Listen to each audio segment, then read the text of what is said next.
નમસ્કાર વિદ્યાર્થી મિત્રો, જ્ઞાન વિજ્ઞાન સિરીઝ એપિસોડ 4 માં આપ સૌનું હાર્દિક સ્વાગત છે।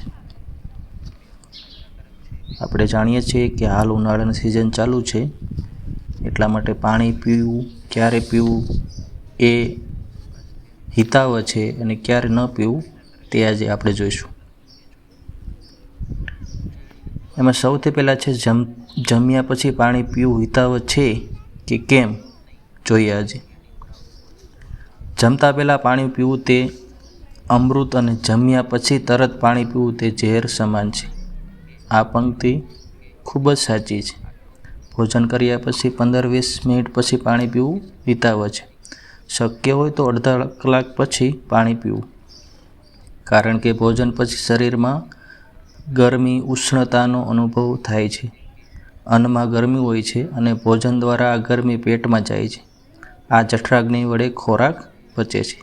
પાચક રસો ખોરાકને પચાવવાના કામમાં લાગે છે। જો જમ્યા પછી તરત જ પાણી પીવામાં આવે તો પાચક રસો મંદ થાય છે અને તેની અસર ઓછી થાય છે। બીજું એ કે અન્નની ગરમીને કારણે પેદા થતો વાયુ ગેસ મોં વાટે બહાર નીકળતો હોય ત્યારે પાણી પીવાથી ઠંડકને કારણે દબાઈ જાય છે અને અનેક પ્રકારના રોગોને નોતરે છે। તો આશા રાખીએ કે આ માહિતી આપના માટે ઉપયોગી થશે। મળશું નવા વિડીયો સાથે, ત્યાં સુધી જય હિન્દ,